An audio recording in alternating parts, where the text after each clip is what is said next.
C সেকশনের পর আবার আগের মতন হাঁটাচলা করতে মিনিমাম 15 দিন থেকে 1 মাস সময় লাগতে পারে। আর ইন্টারনাল রিকভারি হতে 6 মাস মতন সময় লাগে।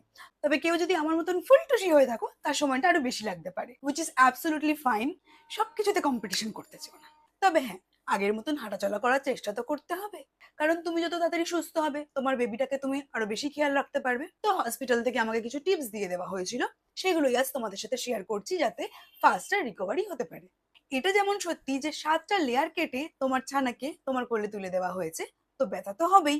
তবে এটাও সত্যি, যত তুমি হাঁটাচলা করার অভ্যেসটা রাখবে, তত তাড়াতাড়ি সুস্থ হওয়ার চান্স কিন্তু বেড়ে যাবে। শুরুটা ডেলিভারির পরের দিন থেকেই হয়ে থাকে। হসপিটাল স্টাফরা তোমাকে হাঁটানোর চেষ্টা করেন, তবে বাড়িতেও নিজের ক্যাপাসিটি অনুযায়ী আস্তে আস্তে স্মল স্টেপ ফেলে হাঁটার চেষ্টা করবে।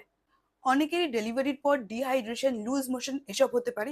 এছাড়াও ইউটিআই হওয়ার কিন্তু চান্স থাকে। এসবের জন্য কিন্তু water intact must. Minimum 5 litre জল কিন্তু দিনে খেতেই হবে। এটা যে শুধু তোমাকে তাড়াতাড়ি সুস্থ করবে তা নয়, বেশি জল খেলে তোমার ব্রেস্ট মিল্ক প্রোডাকশনও বাড়বে।